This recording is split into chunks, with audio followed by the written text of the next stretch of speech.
part, j'ai fait 9 clubs, j'ai fait 7 pays différents. J'ai signé 2 contrats le 31 août. Je me rappelais mon premier banc contre le PSG avec Metz au parc. J'étais tellement content, tu vois, j'étais fou. Alors, mon coach, avant l'échauffement, je dis coach, je suis grave pas bien. Il m'a dit, hey, c'est pas grave, tu restes sur le terrain, tu parleras moins, c'est tout. Tu sors un super match. Ladies and gentlemen, bonjour à tous. Je m'appelle Sébastien Bassong, aka Baby Bass, et je vous souhaite la bienvenue dans Ballon, Main, Corps, l'émission de la génération 86, accompagné de mes frères depuis plus de 20 ans, de mes acolytes, de mes partenaires in crime, Ricardo Facci, aka Ricky Friandiz, et de Quentin Westberg, aka Q, l'américain. Ballon Main Corps, c'est une réunion de famille hebdomadaire. L'émission qui t'ouvre chaque semaine les portes des secrets liés à notre passion commune, notre vision du football, notre ADN, nos expériences sur et en dehors du rectangle vert. Alors, si t'es intéressé à découvrir comment l'homme derrière le footballeur vit sa vie, quand le rideau s'ouvre et surtout quand il se ferme, les challenges qu'il rencontre, la manière de gérer le quotidien, les moments clés, les erreurs à ne pas faire, crois-moi, tu es au bon endroit. On a plein de choses à te raconter. J'espère que tu vas passer un super moment en notre compagnie. De toute manière, c'est parti. Ballon, main, corps. Let's go! Le ballon, les mains, le corps. D'accord? Ballon, main et corps. Salut à tous et bienvenue dans un nouvel épisode de Ballon, Main, Corps, BMC, la réunion de famille hebdomadaire. Ça bouge pas, hein, comme d'habitude. Pourquoi ça bougerait? Ricky Friandiz, Quentin, le professeur, c'est comment les frères? Ça va mon pote? On est là mon gars. Ça va? Avec ton col roulé, t'as le col monté, t'as le zip monté. Pour ceux qui ne voient pas, il a le zip monté comme au quartier. Non, C'est-à-dire que ouais, jusqu'à la gorge. C'est vrai, faut un peu, tu vois, faut un peu aérer tout ça là, tranquille, attends. On est bon là. En plus, on peut pas dire qu'il a un petit coup. Hein. Le col, il doit être super Ça, balèze. c'est fait exprès, tu connais. Maintenant, moi, je fais attention entre les cols roulés, les survêtements au col là. Bon, faut couvrir tout ça. Non, Lui, c'est pas des écharpes qu'il doit mettre, c'est des rideaux. il a des Tu tapis, commences, toi. frère. Des tapis du cou. Oh, mais c'est pas mal Iniesta avec ton maillot Andrés Iniesta. Bon, il n'y a que le haut qui est... On peut voir tout le maillot? Pour ceux qui nous regardent. Infini, mon pote. Alors, moi, je veux Le savoir, collecteur. le collector, il sort d'où le maillot là? C'était le dernier match d'Iniesta au Barça. Ils étaient tous rentrés sur la pelouse avec, tu sais, c'était le numéro 8 au Barça. Ouais. Mais en fait, pour dire que c'était un joueur qui avait marqué le club, c'était le maillot Iniesta Infinite, comme ils disent en catalan. Le Infinite. Moi, j'étais parti voir le Real Barça 2 semaines avant le dernier match de la saison. Je pense que le match d'après au Camp Nou, c'était le dernier match d'Iniesta. Je l'avais, il était là. J'ai déballé mes affaires finalement. Je l'ai retrouvé. Je me suis dit, tu sais quoi, il n'y a pas que Ricky qui va étraîner ces maillots. Moi, celui-là, c'est ça, exactement. Celui-là, c'est... En plus, tu vois, il a une valeur particulière. C'est le football qu'on aime. C'est le football que j'aime, en tout cas. C'est le football qui me fait rêver. Et voilà, je me sentais bien de le mettre aujourd'hui. Donc voilà. Tu m'as touché là. Tu m'as touché la semaine prochaine. Je vais dégainer un maillot, frère. Je suis obligé. Ah, il aime trop te tester. Hein. Je vais dégainer un maillot la semaine prochaine. Ouais, dégaine un maillot. Moi, j'aime bien. Je pense que c'est ta trademark, tu vois. Franchement, les maillots, d'une part, et de deux, en plus, tu en as des tellement lourds. Tu sais, ton maillot de l'Inter d'Adriano, là. Oh, il était extraordinaire. Franchement, même quand tu l'as mis, ouais. je me suis vu dans PES. Ouais. Tu vois ce que je veux dire? Quand on jouait avec Adriano dans PES, c'était extraordinaire, ce maillot-là. C'est un sans faute, ce maillot. Celui-là, ce modèle-là, c'est un sans faute. Je suis étonné. Avec le grand Adriano, c'est une icône. Je suis étonné que tu n'aies pas mis Busquets quand même. Parce que tu vois, on sait que ouais, mais il y a pas encore Busquets Infinite. Ouais, mais t'inquiète pas, ça va pas tarder. Lui, Busquets, je sais pas ce qu'ils vont lui faire quand il va prendre sa retraite. Tu sais quoi, il l'annonce avec insistance, oui et non. Tu sais, tous les 2 mois, c'est Busquets à Miami. Mais franchement, sincèrement, je lui déconseille. Vu le niveau d'humidité. Oh, Blaise, il est venu à Miami. C'était un milieu box-to-box. Et au bout de 3 mois à Miami, t'es box et pas l'autre box. Hein. En plus, un MLS. Box in the box. Ah ouais, box in the box. Et c'est pas du tout, tu continues de courir pareil. C'est juste qu'en fait, les équipes se scindent en deux et encore plus quand il fait super chaud. Donc c'est 5 contre 5. Et quand toi, tu as eu l'habitude d'être un peu la glue entre, tu vois, la ligne d'attaque et la ligne de défense, que tu as besoin d'un bloc pour vachement exister, poto, la MLS, ça se complique. Hein. Les journées, leur été, là, c'est injouable pendant 4 mois en Floride. Hein. Dans une atmosphère moins compétitive que la Serie A, que le PSG. Donc forcément, lui aussi, à son âge, ça devait être... Mais attends, en plus, je pense que c'est plus dur pour ces joueurs-là de descendre de niveau, de comprendre les joueurs autour d'eux, surtout que Omitar était bien placé pour savoir. il y a une entente et une compréhension qui est tellement importante, tactiquement et même dans le positionnement, tu sais, pour trouver des passes, que si tu as du mal à te connecter avec les joueurs, si tu as du mal à couvrir du terrain parce que le climat ne le permet pas, ça peut vite être, Un autre sport. compliqué. Hein. Ça devient limite, C'est un autre sport. entre guillemets, un autre sport. Parce que oui, comme tu as dit, descendre de niveau, il y a beaucoup de joueurs, au final, il faut pas. Je me rappelle, on m'avait dit, on m'a dit, c'est quoi? Non, fais pas l'erreur. Parce qu'en fait, tu vas peut-être pas pouvoir t'adapter. On pense tous qu'on peut s'adapter, mais je pense que quand tu as été habitué à un certain niveau, on va dire ça comme ça, très compliqué de pouvoir montrer ta valeur, ta plus-value, comme tu le faisais avant, à un niveau bien, on va dire, bien inférieur. Après, ça, c'est mon avis. Ouais, après, C'est tout dépend de ta compliqué. fonction, tout dépend ce que tu dois apporter, ce que tu veux apporter. Après, C'est forcément, ça, tu j'ai apportes dit, une au plus-value même niveau qu'avant, sportive. je pense que si tu te réinventes, tu peux. Tu te réinventes, entre guillemets, tu deviens une extension de ce que tu faisais avant, mais au même niveau, par exemple, on parle de Blaise, pour lui, de faire ce qu'il faisait à la Juve, exactement, avec tous les éléments que Quentin il vient de Ouais, il pouvait citer, pas. tu vois, c'est limite, Mm. c'est un rêve, quoi. Mais ça va comment du côté de Chartres? Moi, je veux savoir, on s'en fout de Turin ni de Miami. Ça va comment du côté de Chartres? Non, écoute, pareil, hein, pareil. Là, maintenant, on est en mission, hein. On est en mission commando. Ce week-end, on n'avait pas de match officiel, donc on a fait un match amical contre Créteil. On a fait 2-2, donc ça va. On reprend du plaisir, on reprend un peu de confiance. Donc voilà, le process est en marche, hein. On a 12 matchs et il faut 12 qu'on finales.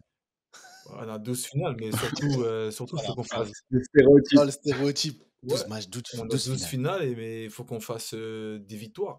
Donc, c'est mission commando.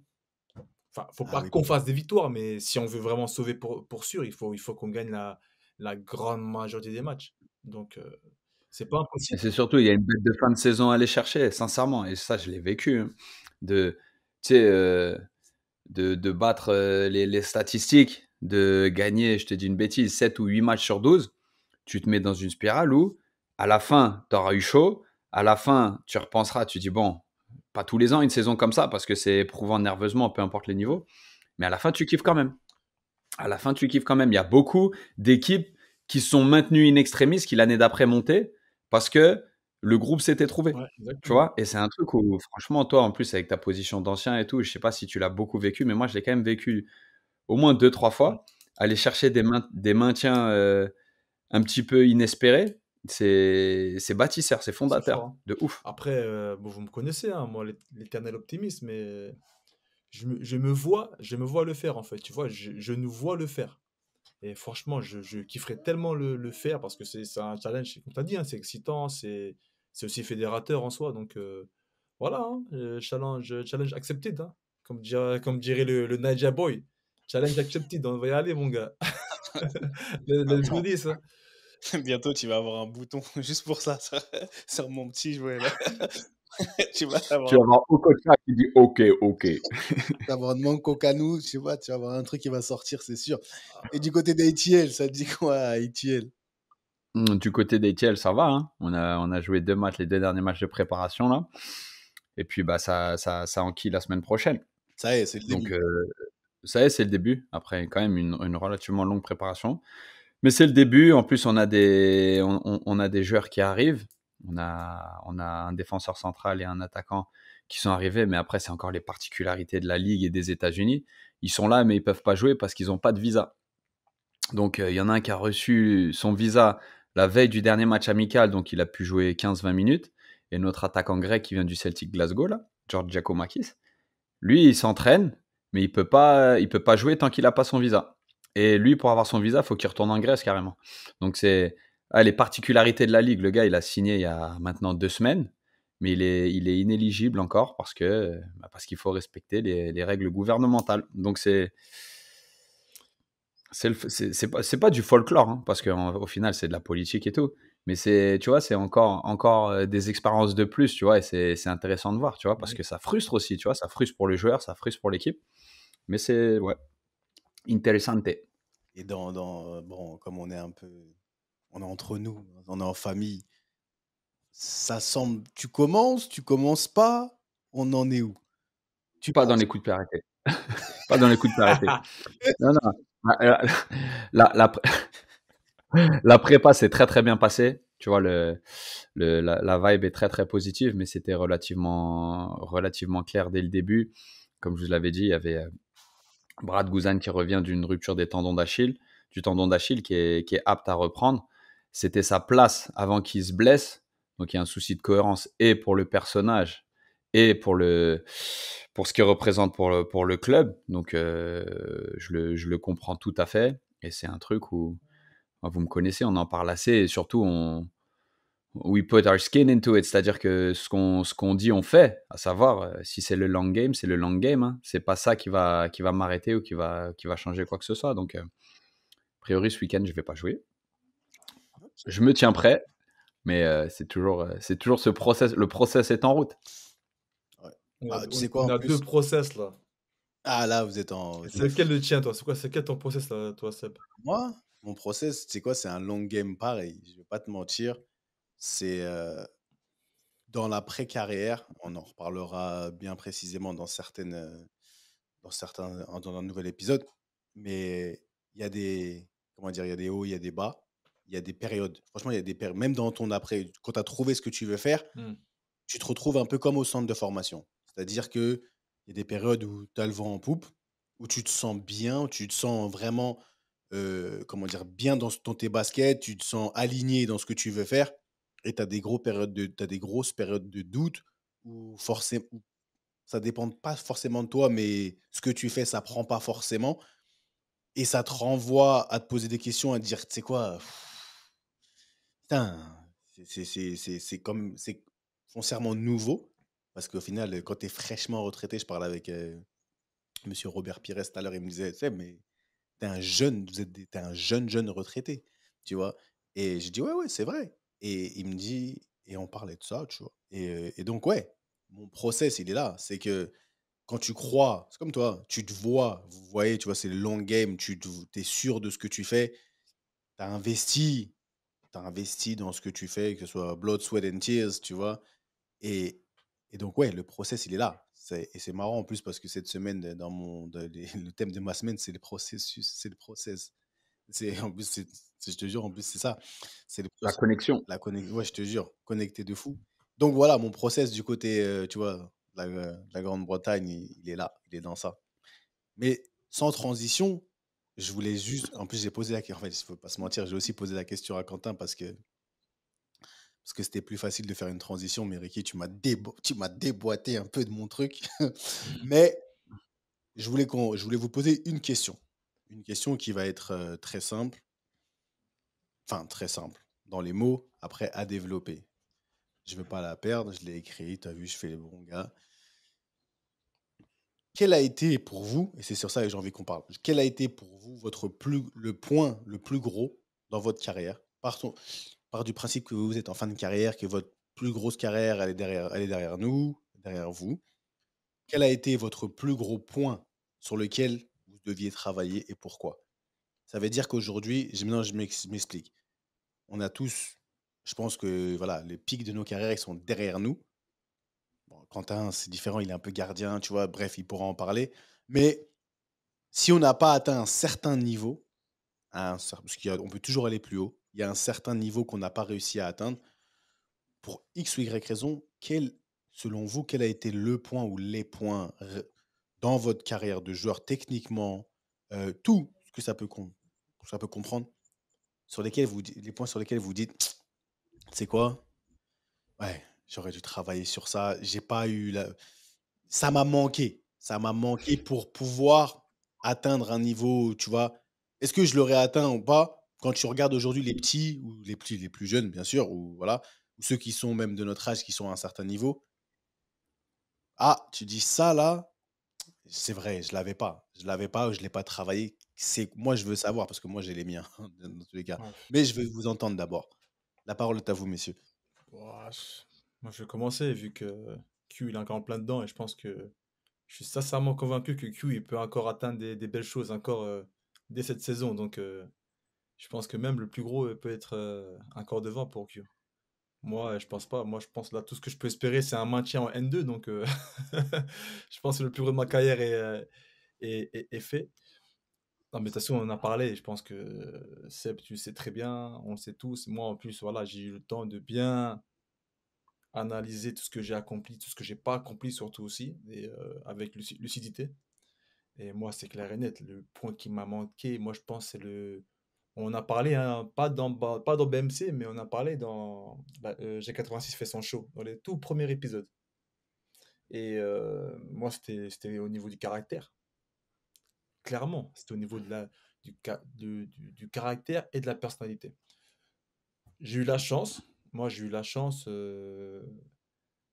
d'avoir cette opportunité justement de jouer dans un grand club, à la Roma. Donc j'avais l'exposition, j'avais la vitrine, j'avais tout en fait pour briller. Tu- Mais je m'en suis pas servi à bon escient parce que j'ai pas montré ce caractère. J'avais pas pour moi l'ego d'un grand joueur. Parce que tu sais que, à son self, je pense que tu vas remonter là-dessus. Je pense que pour être dans un vestiaire, dans un grand club, dans un vestiaire de grands joueurs, voilà, il faut prendre de la place. Et moi, c'est tout ce que je n'ai pas fait en fait. J'avais des, je le sais, je le dis avec humilité, je le dis maintenant en analysant tout ce que j'ai fait, tout ça, encore une fois. J'avais les qualités techniques pour jouer, les qualités physiques, il n'y a pas de souci. Je pense que j'étais prêt au niveau intrinsèque. J'étais bon, c'est pour ça que j'ai toujours été dans des bons clubs, c'est pour ça que j'ai toujours rebondi dans des clubs, dans les championnats, tout ça, et des coachs qui m'aimaient bien parce que j'avais les qualités physiques, techniques, tout ça. Même mentalement, j'étais là. Mais au niveau du caractère, au niveau de l'ego, moi, c'est clairement ce qui m'a manqué. Et avec le recul, maintenant, je me dis, ou si même je dois parler ou conseiller des jeunes, je leur dirais, hey, impose-toi, montre un peu que tu es là, tu vois. Même si des fois, il faut un peu entre guillemets, se salir, dans le bon sens du terme, hein. Je dis pas se renier ou faire des choses pas bonnes. Mais tu vois, s'il faut aller en avant, tu vois, être un peu dirty, tu vois, un peu nasty, tu vois, dans le bon sens du terme, fais-le. Parce que c'est comme ça que tu vas réussir. C'est comme ça que tu vas imposer. Et des fois, c'est que les coachs, c'est ce que les coachs veulent, en fait. Et voilà, moi, je pense que c'est ce qui m'a manqué pour passer on va dire, le step, tu vois, pour vraiment me pérenniser dans des grands clubs. Fort. C'est vrai que tu en avais parlé. Ouais. J'avais kiffé à l'époque parce que avoir ce recul, tu vois, c'est une bonne leçon pour nous tous, tu vois. C'est un truc où, tu sais, ça fait pas plaisir et c'est pas forcément facile de parler de soi comme ça en se disant, merde, j'ai manqué de ça. En fait, c'est pas tu manques de ça, c'est tu dis aux autres, peut-être quelqu'un qui va t'entendre et qui va être dans cette situation, se dire non, à un moment donné, tape du poing sur la table ou à un moment donné, t'as pas envie de t'embrouiller et tout. Mais si t'as un mec à côté de toi qui court pas, ou si t'as un attaquant qui lève les bras dès que tu perds un ballon, ça peut pas aller, quoi, tu vois. Mais pour rebondir sur ta question, ça, moi, c'est pas que c'est complexe, c'est que il y a eu un mélange de, tu vois, je suis persuadé que la chance, c'est l'opportunité qui rencontre la préparation. C'est pas moi qui le dis, hein, tu sais, c'est un adage bien connu. Et en fait, Franchement, t'as bien fait de préciser que c'est pas toi qui le dis. Parce que le El oh, quand même. Professeur, il allait sortir direct. Parce que là, j'allais dire, waouh, c'est extraordinaire. Non, non, c'est bon. Seb, on la connaît celle-là. Quand on rentre Mais sur oui, je Instagram, sais. on la voit défiler celle-là. En dessous du play hard, work hard, ou tu vois, Ah, à côté No d'un pain, no no pain, no gain. gain. c'est ça. Bon, en fait, j'ai pas les petites opportunités que j'ai eues au plus haut niveau en France, en Ligue 1, je les ai à moitié saisies, dans le sens où je me suis mis dans la mouise et j'ai répondu par énormément de caractère, mais ça n'a pas suffi pour que je devienne incontournable, en fait. Et dans ma carrière française, c'est ce qui m'a manqué. Le fait d'être incontournable, c'est-à-dire d'être à 3, formé à 3, être un enfant du club qu'on va lancer à un moment donné contre vents et marées. C'était une période différente. Vous vous rappelez très bien, hein, ça, on en a discuté plus d'une fois, mais je pense qu'on a une génération qui était à mi-chemin entre nous, pour jouer en professionnel, fallait qu'on soit meilleur que le vétéran, l'ancien, le mec qu'on appelle le vétéran. Alors que maintenant, un petit jeune, ou maintenant tu es vétéran, il faut que tu sois vraiment meilleur que le petit jeune, parce que le petit jeune, c'est potentiellement revendable, c'est pas une potentielle valeur marchande. Bref, tout ça réuni, j'ai jamais été assez incontournable. Et tu sais, je vous le dis souvent, et ça a joué dans ma frustration. Mais pourquoi? Et je pense que je l'explique par mon caractère, et je l'explique aussi, sans doute, c'est sans doute une des raisons pour lesquelles je joue encore maintenant. Ça veut dire que plus jeune, j'ai manqué de spontanéité. Tu vois, j'ai manqué de me concentrer, de me recentrer sur moi-même quand j'avais une opportunité. Quand je rentrais sur le terrain, et c'est un truc, on en parlait souvent, quand toi, Seb, tu joues à Tottenham, eh ben, quand on te donne l'opportunité, tu fais du Seb Bassong. Et c'est sans doute ce qui a fait que tu as pu avoir cette carrière en première ligue. Et Ricky, on en a parlé. Toi, des fois, il y avait un côté, est-ce que je fais du De Rossi, est-ce que je fais du Fati? Mm. Et moi, je voulais faire du Quentin Westberg, mais faire du Quentin Westberg, c'est aider tout le monde. Tu sais, c'est être autant le gardien que un côté apporteur de solutions tactiques, tu vois, tout, ce genre de choses, tu vois, leader, machin. Sauf qu'à 20 ans, même à 25 ans à Evian, en fait, t'es pas dans ton rôle, mon gars. Tu vois, mais c'est comme ça que je suis à l'aise. C'est comme ça que je sens être la meilleure version de moi-même. Sauf qu'à un moment donné, au lieu de me recentrer sur moi-même et ma performance pour s'établir dans une équipe, j'étais, c'est pas pris entre mille feux, mais je voulais trop en faire. Et trop en faire dans un sens euh, aider, tu vois, couvrir du terrain. C'est-à-dire quand tu es gardien, tu vois, soit tu défends ton but ou tu défends ta surface. Moi, je suis un gardien qui défend ma surface beaucoup. Et ben, peut-être que dans tes premiers matchs, tranquille, défends tes 6 mètres avant de vouloir défendre les 18. Tu vois ce que je veux dire? Même si tu es dans tes qualités, que tu l'as fait toute ta vie, voilà. Et c'est un truc où, premier match en pro contre Valenciennes, j'ai mon défenseur central qui est à moitié en train de bloquer un centre, mais il est vraiment à moitié. Et moi, je suis déjà un peu. J'ai une position super positive, comme on dit, super avancée. Le mec, il met un pétard au premier poteau. Bah, le but, il est pour ma pomme. Quand dans ton premier match en pro, tu fais ça, Mm. le match d'après, tu gagnes. Ça se passe très bien. Mais c'est pas assez pour qu'on se dise on a envie de plus le voir. On a envie. Tu vois, tu comprends? Première opportunité de manquer. Et viens. On joue à Brest, premier match de la saison en Ligue 1. Il cherchait un gardien, c'était pas mon poste, mais j'avais cette opportunité-là. J'avais terminé la saison en Ligue 2 et tout. Je prends un vieux but à Brest, mais un but que j'ai même jamais pris à l'entraînement. Et derrière, je fais un match de ouf. On fait match nul là-bas. Ensuite, on bannisse. Donc, promu, 4 points. Opta sort une stat, genre, je suis le gardien qui a fait le plus d'arrêts, le plus grand pourcentage de tirs arrêtés sur les 2 premiers matchs. Mais c'est pas assez. Et c'est normal, tu comprends? Et c'est un truc où, qu'est-ce que j'ai manqué? J'ai manqué d'une part de spontanéité. Quand je dis spontanéité, c'est un peu joue pour toi. Tu vois, joue, sois bon, occupe-toi de ta performance et ensuite le reste viendra. Tu vois, j'ai voulu tout couvrir trop de terrain et ça m'a coûté dans l'immédiat et dans ma jeunesse. Plus tard, j'ai fait des matchs où je suis arrivé dans des équipes où je touchais pas un ballon et les gens ils disaient mais t'es trop rassurant, tu prends trop de place, tu vois ce que je veux dire? Donc ça m'a desservi à un certain stade, un stade où potentiellement on te lance et ta carrière. J'ai résisté toute ma carrière, j'ai réussi à pas couler après des événements comme ça parce que mentalement, je pense que voilà. Mais j'ai toujours un peu dû rattraper mes erreurs au lieu de surfer sur une vague qu'ensuite j'ai pu prendre et qui m'a vraiment lancé, un peu plus lancé par la suite. Mais j'arrivais avec, c'est pas une étiquette, mais quand tu fais ta première année titulaire à 24 ans après 5-6 ans en pro, il y a toujours une espèce de qu'est-ce qui s'est passé avant. Mm.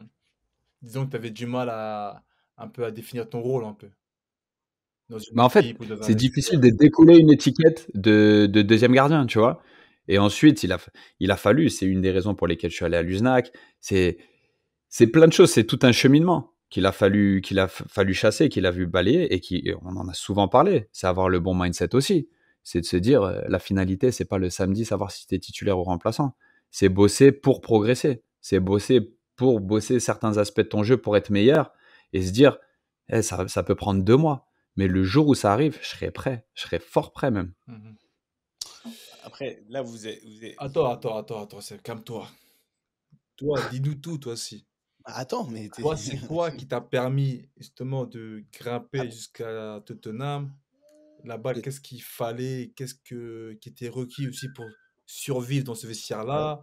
Et après toi, bon, toi, c'est aussi particulier parce qu'on sait que toi, après, les soucis physiques sont entrés en ligne de compte, donc c'est Ah, différent. attends, on va en Et parler. toi, c'est Mais ce comment, que je toi? veux dire, Dis-nous un peu là, Tottenham, c'est quoi les bails là? non, mais j'allais dire que oui, comment dire, parler moi, tu vois. Mhm. Mais juste, j'allais préciser que les deux témoignages que vous venez de faire, tu vois, les deux interventions, elles sont caractérielles, on va dire. Elles sont dans un mode très ouais, comportemental, tu Mmh. vois?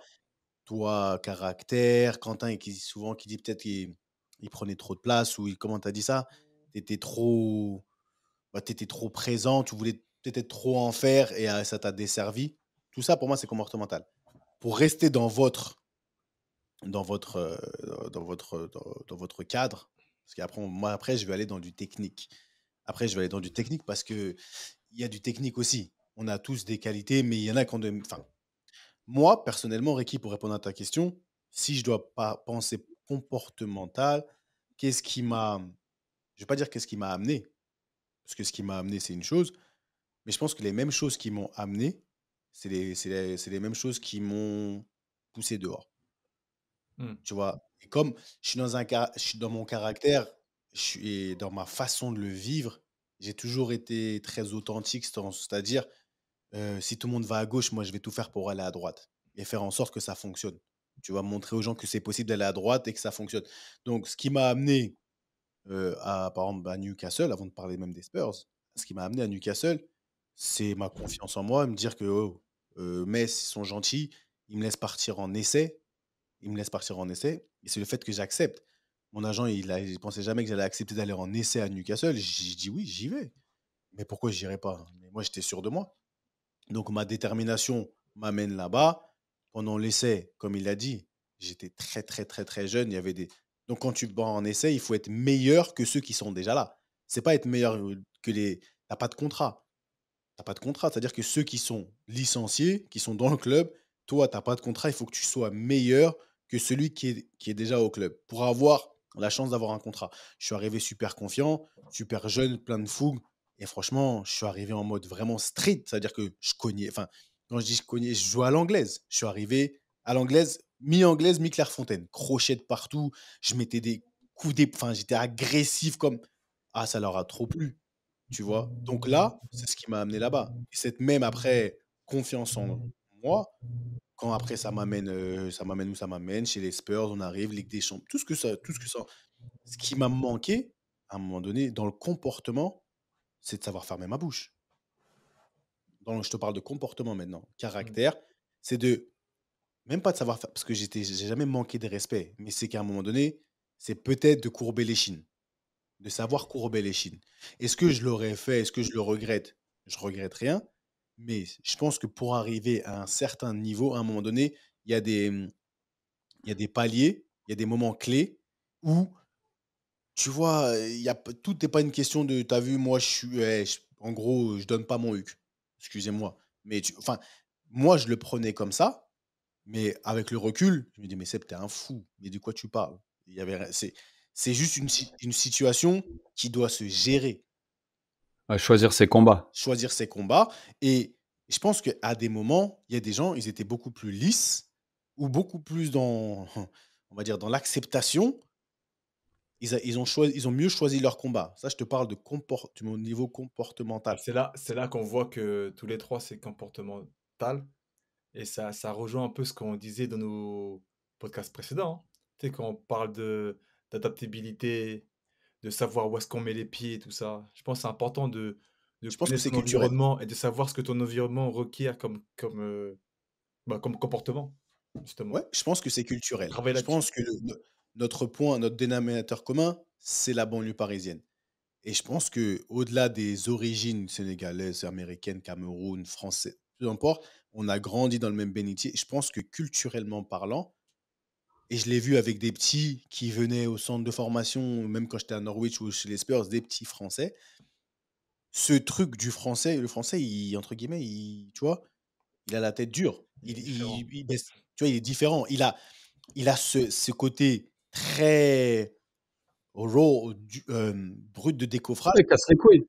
Ah, mon Tu vois ce gars. que je veux dire? Dans le monde là, à ce moment-là, dans cet environnement-là, il peut casser les couilles. Parce que, t'as vu? Moi, je me rappelle d'un petit, il s'appelait Adèle, il me parlait, il était à Norwich, pas du tout chez les pros.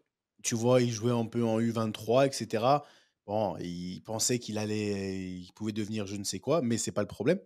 À un moment donné, il dit: «Ouais, moi, l'entraîneur, en gros, je lui ai montré qu'en gros, j'étais pas un PD». Et moi, j'ai rigolé. Je lui ai dit: «OK». Il m'a dit: «Ouais», et après, il me parle de 2 autres joueurs. Il me dit, ouais, eux, t'as vu, en gros, ils sont là, et tu vois, ils pépont, etc., etc. Et je lui ai posé une question. Je lui ai dit, OK, ces deux autres joueurs, est-ce qu'ils s'entraînent avec nous? Et nous, je disais, nous, les premières. Ouais. Il me dit, ouais. Est-ce que ils jouent, ils sont déjà rentrés en pro, ils ont déjà fait leur première apparition? C'est des jeunes de son âge, hein. Il me dit, ouais, en cup et tout. Je dis, OK. Et toi? J'ai dit, et toi? Non, mais moi, t'inquiète pas. J'ai dit, comme on dit dans mon quartier, c'est ton t'inquiète qui m'inquiète. Ça veut dire que, tu vois, le titre de l'épisode, c'est ton t'inquiète qui m'inquiète, c'est pas mal ça. Mais et je lui ai dit ça, je lui ai dit, mais parce que toi, tu penses à ton âge là, et je pouvais me voir moi, mais moi, j'étais pas au même niveau que lui en temps de passage. Parce que tu penses à ton âge, que toi, en gros, moi, tu sais quoi, je donne pas mon derrière. J'ai dit, t'es sûr vraiment que ça, c'est donner son derrière que d'être. Et je me parlais à moi-même étant plus jeune, tu vois. Est-ce que tu es sûr que ça, c'est de. Donc, au niveau comportemental, je pense que. Et ça, c'est pas des choses qu'on va venir te dire dans les clubs, surtout quand tu es plus jeune et tu n'es pas un confirmé de fou. Tu es dans la rotation ou tu joues titulaire, mais du jour au lendemain, ça peut bouger. Je pense pas qu'on va venir te le dire, des gens du club. Donc, si t'as pas vraiment des gens comme les trois gaillards de BMC là, qui transmettons, ça va être compliqué pour ce petit-là de comprendre que là, il est en train de s'auto-saboter. Et je pense que au niveau comportemental, c'est ce qui s'est passé pour moi et ce qui a fait qu'à bout d'un moment, ouais, t'as vu, on va pas se prendre la tête. Il est casse-couille, le petit, là, quand même. Il est fort, mais putain, à la moindre occasion, on peut. Ah voilà, on va pas te faire de faveur. En fait, tu n'auras pas les faveurs des gens. Alors que les autres, qui eux courbent les chines peut-être à un moment donné, choisissent leur combat, je pense que eux, ils auront des faveurs. Après, c'est une question de positionnement. Donc, je sais pas, hein. Je sais pas ce que. Mais ça, c'est pour ma part. Mais maintenant, moi, je veux savoir techniquement, quand on dit techniquement, c'est pas juste le contrôle, la passe. Moi, je vais te parler de moi pour finir. Je pense que mon niveau de concentration, tu vois, ma capacité à être concentré, on parle de haut niveau. Moi, je sais très bien que quand on a parlé d'erreur, j'ai été fragilisé à la vue de certains entraîneurs parce que je pouvais provoquer plus d'erreurs que quelqu'un qui était plus une assurance Tourix parce que j'étais moins concentré. 90 minutes, ou si ce n'est ou 93, 94, à l'époque, il y avait des arrêts de jeu normaux. euh, Tu vois, je pouvais pas être concentré à 120% pendant toute la durée du match. J'allais avoir un oubli. J'allais avoir, tu vois, un moment donné où je vais m'oublier, où je vais baisser le niveau de concentration, je vais tenter quelque chose que je dois jamais tenter Mmh. parce que je m'oublie, parce que j'ai pas une exigence, en fait, une exigence à toute épreuve. J'étais très, très exigeant. J'étais très, très bon dans ce que je faisais. Mais pour atteindre encore le niveau au-dessus, des fois, je regardais mes matchs. Au niveau de la concentration, je me regardais même mon placement. Je me dis, mais Seb, à quoi tu joues? Je me dis, mais attends, qu'est-ce qui passe dans ta tête là à ce moment-là? Pourquoi tu n'es pas concentré? Qu'est-ce qui fait que tu as la tête en l'air? Et je pense que c'est pas une question de technique. Tu C'est pas une arrivais question. à y répondre justement? À Non, mais l'époque? tu sais que c'est pour ça que c'est pour ça que j'ai commencé à faire du développement personnel. Parce que j'arrivais pas à répondre à mes questions. À un moment donné, je suis dans une situation où pourquoi je suis pas concentré? Pourquoi? Qu'est-ce qui fait que tu es pas concentré? Je le sais, en théorie, l'être humain, il connaît tout. Le joueur de foot, encore plus. Il y a rien que tu vas dire à un joueur de foot, il va dire: «Ouais, je savais pas». Non, non, non, on connaît tout sur tout. C'est une réalité. Mais à ce moment-là, qu'est-ce qui fait que dans ton cerveau, tu es pas concentré? Et c'est la question que je me posais. Et un jour, on m'a dit, je travaillais avec mon premier coach, je te parle de développement personnel, coach de vie, et il m'a dit un jour, il m'a dit: «Seb, 90 minutes, il y a combien de minutes dans une semaine?» Faites le calcul, hein, excusez-moi, je suis pas bon au calcul, je me rappelle plus. Bref, il y a 100. Attends, je crois qu'il y a 128 heures, un truc comme ça, mais minutes dans une semaine, 3000 et quelques minutes, d'accord? Il m'a dit dans une semaine, dans une journée, 24 heures, tant de minutes. Et il faisait que descendre, tu vois. Et il m'a dit dans un match de foot. J'ai dit, bah, 90. Et, ouais, 90 et plus, tu vois. Il m'a dit donc, quand on reprend sur une semaine, tu as un match dans la semaine. Et il m'a fait comprendre. Je sais pas, ça m'a frappé. Il m'a dit, tu as un match sur 3600 minutes, par exemple, on va dire un exemple, hein. Je te demande d'être à fond concentré pendant juste 90. Quand tu mets ça comme ça, c'est pas un truc de fou au final. Et j'ai rigolé, tu vois. J'ai dit, bah ouais. Au final, sur toute une semaine, on me demande d'être à 120% concentré pendant 90 minutes. Mais ça, je l'ai appris très tard. Et ça a découlé sur beaucoup de choses, beaucoup d'erreurs. Tu vois, à un moment donné, tu veux faire des. T'en fais trop, comme il a dit Q, parce que j'ai fait une erreur, je veux me rattraper. Je veux me rattraper, je veux à croire que quand tu as fait une erreur, il faut que tu fasses un bon truc pour annuler. Donc, et là, tu tombes dans une spirale. Et je pense que je prenais trop de risques, techniquement parlant, je te parle pour le dernier carré du haut niveau. Tu vois, de vraiment. Par exemple, tu vois, à un moment donné, quand David Luiz il va à Chelsea, il vient de Benfica, c'est lui ou moi. D'accord? Je me rappelle très bien de ce mercato. C'est lui ou moi. On est là, ça fait des coups de téléphone. Et je me dis, ah, ça y est, Stamford Bridge, c'est pour moi. Mhm. Tu vois, frère, j'invoque tous les esprits du monde. David, s'il te plaît, va ailleurs. Tu vois, mais il était numéro 1 au niveau du choix. Mm. Lui, après moi. Il les faisait galérer, tout ça. Mais je sais que ce qui a joué aussi contre moi, enfin, il me voulait de ouf. On était bien, mais tu vois, il jouait sur les deux tableaux, au cas où. Je sais que si j'avais été beaucoup plus chirurgical, plus concentré de manière sur la durée, je pense que j'aurais été à un 1 bis, un 1 au niveau du choix. Il y a toujours ce truc-là. Ah, tu prends des risques quand même. Il y a des entraîneurs, ils kiffaient. Ah, tu me fais. Mais il prend beaucoup de risques. Tu vois, tu montes avec le ballon et tu prends beaucoup de risques. Et après, tu auras un oubli. Il va avoir un oubli. Et cet oubli-là, sur déjà tous les niveaux professionnels et encore plus au super, super, super haut niveau, bah, on peut pas se Ça permettre. pardonne pas, ouais. Tu vois, on peut pas se permettre. Un jour, mais ma femme, elle me répète toujours ça. Elle me dit, mais tu te rappelles quand John Caro, il t'a pris la balle, quand tu as voulu protéger en sortant? J'ai dit, ouais, je me rappelle comme si c'était hier. White Hart Lane. Il vient, il me presse. Non, Emile Bon, Esqui, ouais, pardon. c'est Carou aussi.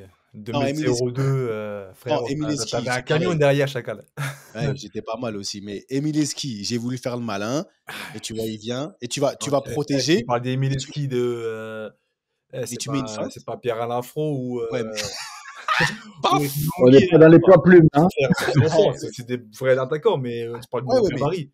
Toi aussi, tu fais des mais, protections à Emileski, mais au final, j'ai Carmen Jones, l'avantage. frère.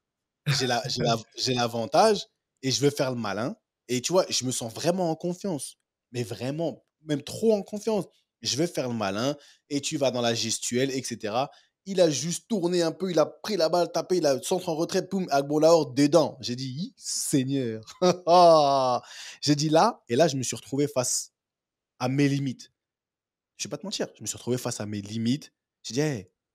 Et j'arrivais, comme tu as dit, j'arrivais pas à trouver qu'est-ce qui se passe dans ta tête. Qu'est-ce qui se passe à ce moment-là? Et Marie me posait toujours la question. Qu'est-ce qui se passe dans ta tête? Et je ne pouvais pas répondre. Je ne vais pas te mentir, je ne pouvais pas répondre jusqu'à ce que je rencontre mon gars et qu'on travaille, etc. Et qu'on débloque des choses. Mais je ne pouvais pas répondre. Je ne savais pas. Et je pense que le niveau comportemental, il y a eu ça. Moi, techniquement, concentration, enfin, voilà. Donc, c'était pour vous donner un peu plus de contexte au cas où ça peut vous inspirer. Ouais, le côté mental est lié, du coup, avec le côté technique, en fait. C'est ça, en Ouais, fait. je pense. Ouais, ouais, ouais, tout est lié. Il y a un truc qui fait que. Ouais, pour moi, bah, ça fait partie. La tête contrôle tout le reste. Ouais. La tête contrôle tout le reste. Quand j'ai vu comment Gareth Bale comment il a switché juste parce qu'il a compris il y avait personne autour de lui, qu'il était le seul à pouvoir jouer, parce que Benoît, il avait mal au dos, entre guillemets, et qu'il n'y avait personne, et que son cerveau, il a switché, et qu'il a commencé à courir comme, je sais pas comment, c'était devenu. Et là, ça m'a impressionné. Donc oui, tout est lié. Et il y a des choses qui sont liées. Après, il faut les trouver. Et c'est oui, il faut se poser des questions. Mais moi, je sais que techniquement, footballistiquement parlant, on va dire, voilà, comme ça. Moi, tu vois, Footballistiquement parlant. moi, quand j'étais plus jeune, je me posais peut-être pas les bonnes questions. Tu vois, quand j'étais surtout à la Roma, je me disais pas forcément, ah, pourquoi je joue pas? Ou alors la question, me rappelle, je me suis posé cette question une fois. D'ailleurs, je n'ai même parlé à mon coach à l'époque, bah, Leverkusen. Je lui disais régulièrement, qu'est-ce que je dois faire pour jouer, en fait, tu vois? Mais tu sais, quand tu es dans un club, surtout les grands clubs, des fois, ils n'ont pas le temps pour ça. Je sais pas si tu me rejoins par rapport à ça, Seb. Les Oh, mecs, ils frère. n'ont pas le temps pour ça. Ils vont dire, hey, À l'époque. Je pense que voilà, voilà. Ou alors comme à l'a dit l'époque. Quentin, Ou tu vois, alors aujourd'hui, après, ça dépend des c'est. clubs. Parce que moi, j'étais. Pourtant, tu sais, à Leverkusen, c'est paradoxal parce que j'étais dans un club qui faisait jouer beaucoup les jeunes. C'était un club un peu de post-formation, un peu, tu vois. Post-formation pour des gros joueurs. Les Arturo Vidal, à l'époque, les Barnetta, tout ça. Même aujourd'hui, tu vois les Diaby, tout ça. C'est un club rêvé pour les mecs Un qui tremplin. arrivent, tu vois. Post, tu vois, sub top, tout ça. Et moi, j'ai le sentiment, même avec le recul, maintenant, je me dis, j'ai pas eu justement cet appui-là, en fait, dans mes différents clubs. J'ai pas eu ce mec, bah, encore une fois, on va refaire nos carrières, mais j'ai pas eu ce mentor, tu vois, qui m'a dit, hey, il faut que tu sois plus ça, il faut que tu montes plus de garantie, il faut que tu arrives à faire comme tu dis, du fati, il faut que tu arrêtes de t'enfermer dans une bulle. Parce que moi, quand j'étais à la Roma, je me disais, purée, moi, je joue pas, mais je me disais, mais en fait, je peux pas jouer parce que en fait, tout ce que De Rossi fait, je sais pas le faire. Ou je peux pas le faire. Donc, vas-y, Merlich, c'est pas grave. Je suis sur le banc, je fais mes rentrées, je fais ce que je peux. Et je te dis la vérité, Seb, hein, je te dis la vérité. Après, tout est vérifiable, tout est, tu vois, Ouais. témoignage, tout. Je te promets que quand j'étais à l'entraînement, à la Roma, même les matchs que je faisais à la Roma, pour les peu de matchs que j'ai joués, je me sentais pas en dessous. J'étais en mode, dans l'équipe, tu vois? Dans l'équipe. À l'entraînement, ça jouait normal. C'est pas comme si j'étais vraiment à la rue ou inférieur, techniquement ou physiquement, j'étais parmi les meilleurs physiquement, à mon âge à l'époque. Mais encore une fois, peut-être que mon manque, d'agressivité, on va dire, positive ou mon manque d'extériorisation, si je peux le dire ainsi, bah, ça pousse le coach dire, «Ah non, non, bah, Fati, si je le mets au feu à San Siro, si je le mets au feu à un match à l'extérieur, ça va être chaud», tu vois? Donc moi, c'est un peu ce que je ressentais. C'est, non, Ricky, on va le mettre, quand ça gagne 2-0, quand ça joue la défense, tu sais, quand ça va se tape, où on fait jouer les matchs de coupe quand il y a pas trop de pression, tu vois ce que je veux dire? Et c'était ça. Et peut-être que moi, je le constate que ça m'a un peu desservi parce que peut-être que moi, je me complaisais un peu là-dedans aussi. Là, je te parle quand j'étais à la Roma, hein. Quand j'étais Ouais. dans le gros club, quand j'étais à ça de faire comme tu as dit, hein, de monter dans le carré, tu vois, dans le carré VIP, tu vois, des gros joueurs. Et du coup, bah, après, c'est en redescendant d'un cran, en partant en Grèce, en partant à Ajaccio, tout ça, que j'ai commencé à être, en fait, à être moi-même. En fait, c'est aussi en grandissant, aussi en mûrissant. Entre-temps, je suis devenu papa, tout ça, tu connais, mariage, donc forcément, tu prends plus de responsabilités, donc forcément, tu te découvres des choses et c'est là que tu commences à te développer aussi en tant qu'homme. Et même si j'estime que j'ai eu de la maturité jeune, de par ce qu'on a vécu, de par de ce qu'on a traversé, j'avais pas peut-être encore cette conscience-là, en fait. On a une sorte de maturité dans le sens où ouais, on arrive à encaisser ce qu'on a, on arrive à avancer dans nos objectifs, tout ça. Mais avoir cette conscience, justement, de combler ses erreurs, en fait, d'identifier ses faiblesses, ses erreurs, pas forcément techniques ou physiques, mais, comme tu dis, comportementaux ou mentaux même, psychologiques, et les corriger. En fait, c'est ça, en fait, même aujourd'hui, pour les joueurs d'aujourd'hui, c'est super important. Et comme tu le dis, aujourd'hui, les joueurs ils sont beaucoup plus accompagnés qu'à l'époque par rapport à ça. Et moi, c'est dommage, hein, comme moi, comme j'ai toujours dit, hein, j'ai toujours rêvé, je- j'aurais toujours voulu avoir un mentor, en fait. Si j'avais ce mentor-là qui me disait, c'est pas, ouais, tu joues mal. On a tous eu des mecs comme ça. T'es nul, fais ça. Vas-y, ton pied gauche, c'est nul. Tactiquement, c'est bien. Tu cours vite. C'est pas ça. C'est le quotidien, c'est comment? Comment tu te sens aujourd'hui? Qu'est-ce qui s'est Ah, passé en fait? le mentor, il est pas technique, hein. C'est ça. Il est pas technique, il est pas Ouais, il technique. C'est par voit, rapport à ta il voit vie, des c'est choses que par personne rapport à ta vie. voit, tu vois? Et qu'il arrive Exactement. à te faire voir.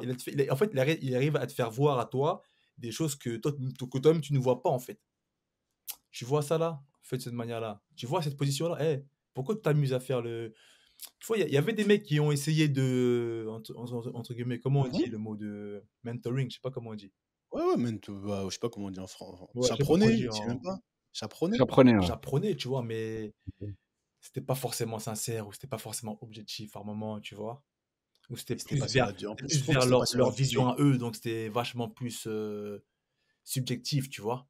Et Et ça du coup, durait pas bah surtout aussi. C'était que à la moindre, souvent, je connais ce genre de situation. À la moindre accartade ou au moindre conflit que tu vas avoir avec lui, l'ancien qui est censé te chaperonner, en gros, il va lâcher l'affaire.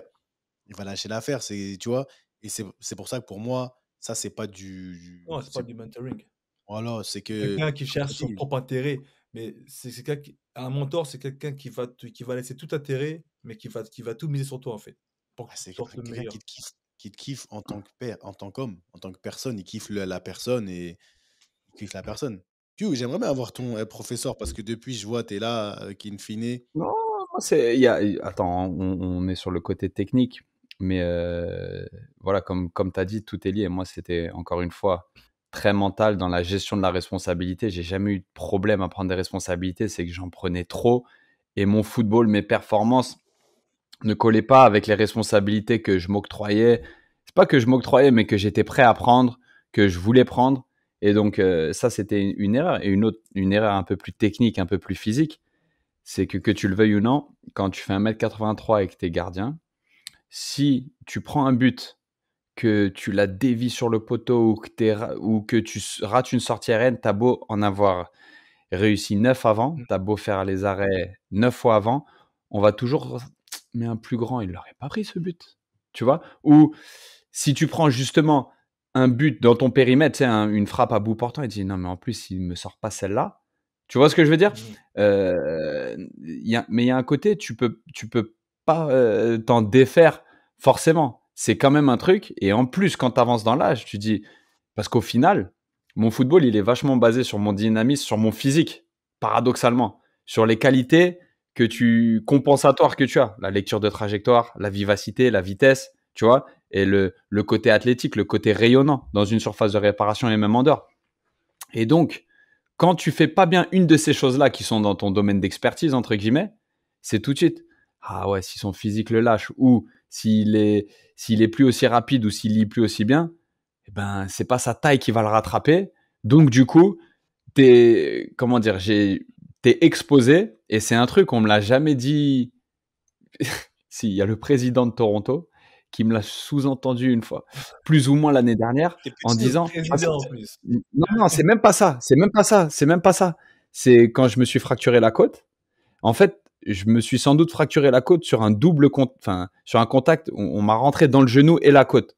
Sauf que le genou, c'était beaucoup plus douloureux, mais il n'y avait rien de cassé. Donc, j'ai continué à jouer. Au bout de 2-3 jours, j'ai pu reprendre sans problème. Mais j'avais une petite douleur à la côte que j'ai sans doute aggravée en jouant. Bref, au bout de 2 semaines, mes performances, on avait perdu 2 matchs, fait un match nul. Mes performances étaient moyennes, mais c'était pas vraiment lié. J'avais une petite douleur, mais ça m'empêchait pas, tu vois. Et puis jusqu'au jour où ça fait vraiment trop mal, on fait un examen, fracture. Et le gars, il le voulait pas, c'était sans faire exprès. Mais il a dit, ah ouais, c'est peut-être quand même l'âge qui fait ça. Tu t'es cassé une côte et tu l'as pas senti. Tu sais, du style, Genre, t'es vas-y, incontinent, tu sais. ton Tu sais, genre, t'as des normal, blessures tes qui frites arrivent parce tes que tu frites, ils sont vieillis. rien, en fait. Tes frites. Oh là là. Et c'était un truc où tu le prends même pas mal parce que vous savez aussi bien que moi que la carrière de footballeur, si tu t'accroches à toutes pas les imprudences, mais les inadvertences que les gens vont dire, franchement, tu t'en sors plus. Tu vois, c'est sans doute un truc que tu disais, Seb, et que potentiellement, j'imagine que tu faisais, c'est tu, tout était sujet pour argumentation. Tu vois ce que je veux dire? Et là, c'est un truc où je l'ai avalé. J'ai dit, ah, ok. Et à ce moment-là, je me suis dit, je pense que mon temps à Toronto, il se termine. Parce qu'en plus, il croit que je vais y. Tu vois, alors que tu vas prendre la masse grasse, tu vas avoir les présences aux entraînements depuis 4 ans. Numéro 1 dans tout. Tu vois ce que, numéro 1, non pas en masse grasse, tu vois ce que je veux dire, mais par rapport à ton âge, ton poste, t'es 7% de masse grasse à 36 ans quand t'es gardien de but, ça existe pas vraiment. Tu vois ce que je veux dire? Tu fais les choses correctement. Il y en a Tu vois ce que je veux qui dire? sont à 70%. Non, mais présence aux entraînements et tout. Mais tu peux pas te battre contre pas des a priori, mais des attributs ou des caractéristiques qui te caractérisent. Tu vois? Et c'est un truc où je sais que j'ai dû y faire face pas mal dans ma carrière. Et que si je suis pas on top of my game physiquement, que t'as pas l'impression que je rebondis partout, tout de suite c'est ah ouais, mais maintenant le football moderne, hein, si tu fais pas 1m90, c'est compliqué. Donc, voilà. Alors, voilà. En fait, parce que quand Ricky, par exemple, Ricky, c'est le javelot. Il est grand, il est fin. Il est, il est pas court au milieu de terrain défensif qui va aller, enfin, il va récupérer les ballons dans les pieds. Il allait. Aujourd'hui, il joue en défense centrale. Ouais, mais Mais gratter tout ça, ouais, ouais. tu vois, c'est pas celui qui va aller partout. Le 6 super, super dynamique. Tu vois, un peu comme là, s'il pouvait faire avant ou d'une Golo. Tu vois ce que je veux dire? Ce genre de Mm. 6 qui, soi-disant, plaisait trop bien, etc. Tu as parlé de tes particularités, bah, au final, de comment tu es fait physiquement. Tu fais 1m83. Ricky, quoi qu'on dise, il ne peut pas perdre des centimètres, tu vois. Il ne peut pas en perdre. Il a essayé de prendre énormément de poids, tu vois, Ça et j'en ai marche pas. attesté. Ça ne marche pas, tu vois. Donc, est-ce que ce genre comment dire ça? Bah, c'est ton corps, c'est nos corps, c'est vos corps. Ce genre Les attributs. Ouais. ces attributs, c'est le mot que je cherchais. Parce que fin des fins, ça bloque aussi peut-être pour aller à une époque, hein, parce qu'il y a des gens qui, étant les plus petits, au début on ne prenait pas les petits, Griezmann, on connaît ces histoires, tu Mhm. vois, mais pour ça il s'est exporté. Il s'est exporté, il est parti dans un pays où les petits, tu vois, ils étaient beaucoup plus en verve. Donc est-ce que tu penses que pour passer dans ce carré VIP ou le niveau au-dessus, tout simplement, comme tu as dit, on ne peut pas toujours être au max du max.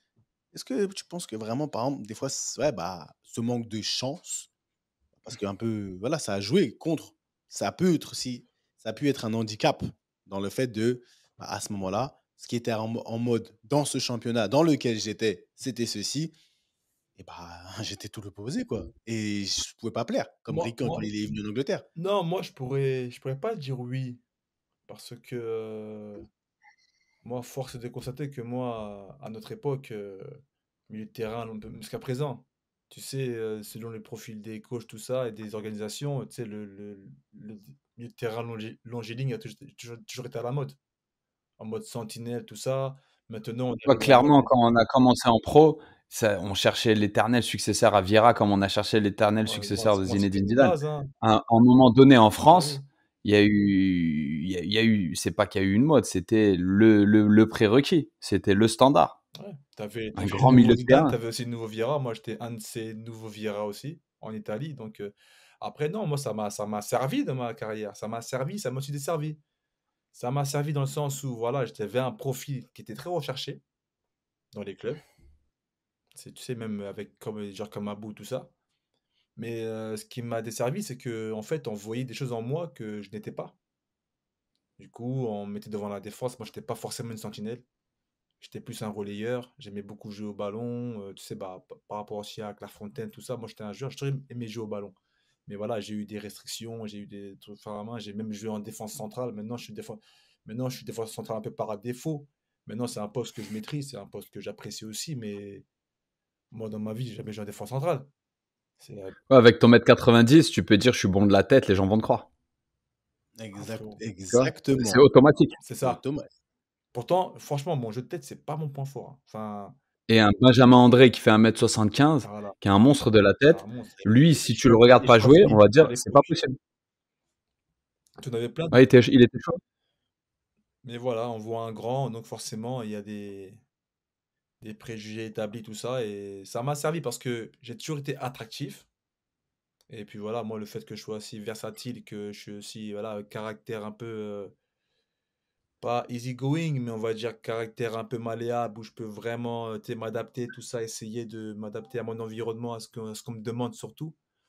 Donc voilà, ça m'a permis de vivre une longue carrière en substance, une longue carrière, mais au niveau qualitatif, c'était pas le top top parce que voilà, j'ai pas pu justement percer plus haut parce que voilà, je me suis trop adapté aux besoins de mes coachs, tout ça, et puis voilà, donc ça m'a un peu desservi. Mon gabarit m'a desservi parce que comme je vous disais aussi dans les précédents épisodes, quand j'étais en Grèce, à Laris, j'ai fait tous les postes de la colonne vertébrale. Il manquait plus de faire gardien. Un coach l'arrivée, il me dit, oh, toi, t'es Yaya Touré, numéro 10. Bam, bam, jouer.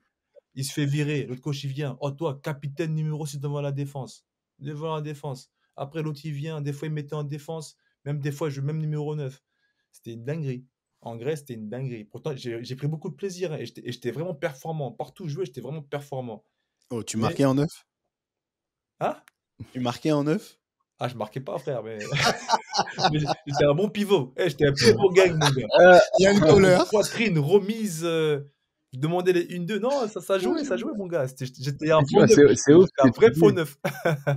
C'est ouf ce que tu dis parce que toi, tes attributs physiques, ils t'ont rendu attractif et tu l'as décrit. Moi, c'était tout le contraire. Moi, il y avait des championnats où, par exemple, l'Angleterre, c'était, mais on va même pas te proposer. On veut pas te proposer. Et c'était un truc où, vas-y, il n'y a pas de fatalité en fait. On est dans une industrie et dans cette industrie, il y a des courants. Il y a des modes de jeu. Là, on est dans un courant qui est très intensité, très pressing haut, très redoublement de course. Là, on est dans une industrie qui, actuellement, valorise chez le champion du monde, au-delà de Messi.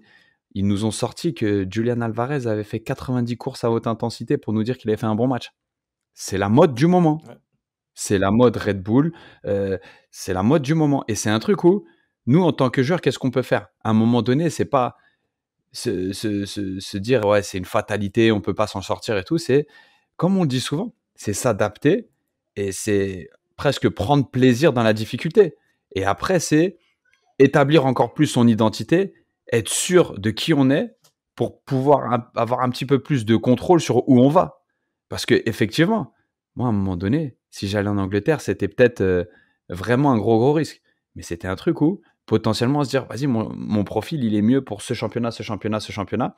Et ça, c'est valable pour tout le monde. Une fois que tu es bien clair dans ton identité, une fois qu'à un moment donné, tu as fait tes preuves dans un certain registre, il y a toujours la place pour toi.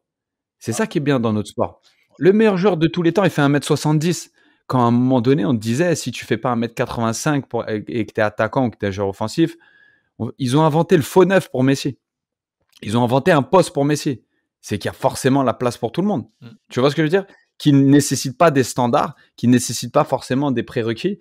Et ça, c'est un truc où je pense qu'on le... C'est pas qu'on le sous-estime trop, mais on n'y prête pas assez attention. Hey, il y a la place pour toi. C'est peut-être pas dans l'endroit où tu veux être, mais il y a la place pour toi. Et c'est toi et ton identité. Ah, frère, You. je te dis la vérité, hein, franchement. Il est petit. Voilà, t'as mis le volume. Ouais. Franchement, je suis désolé. Franchement. Non, mais tu sais que, par exemple, toi, avec tes caractéristiques, tes attributs, quand je vois Jordan Pickford, par exemple, aujourd'hui, c'est pas un géant. C'est pas un géant, mais dans l'air du temps. Aujourd'hui, Navas, il mesure combien? 1m85, même pas, Ah ouais 84, 85, ouais. Tu vois, donc... Non, mais attends, le championnat qui voulait que des mecs d'1m95, maintenant leur numéro 1 et 2 en Angleterre, c'est Ramsdale et Pickford. C'est sans doute les gardiens anglais les plus petits. Les plus petits. Et un mec qui est super en vogue, c'est David Raya, qui joue à Brentford. Oh, oui. Et moi, j'aime trop, mais Ah c'est oui. pas un monstre, hein, c'est pas un géant physiquement. Ah non, Loin de là. c'est pas un géant. Donc voilà, c'était intéressant. En tout cas, ça dit quoi pour cette semaine, les frérots? Bah, pour moi, ça y est, c'est reparti, la bataille de la N2. On a un match contre Châteaubriand. Donc voilà, le process est en marche, les gars. On va rester connectés, on va voir sa journée chaque semaine et on va voir ce que ça donne, hein, cette opération maintien. Et du côté des... Bon, au final, bien installé, c'est bon. Bien installé, les petits en vacances. Les petits en vacances, 22 degrés aujourd'hui. Je vous cache pas qu'un 20 février à 22 degrés, c'était du jamais vu. Parti à Piedmont Park aujourd'hui, on avait jour off avec la famille, ce qui est super appréciable, et avec le temps, il n'y en a pas tant que ça. Et ouais, on profite de l'opportunité.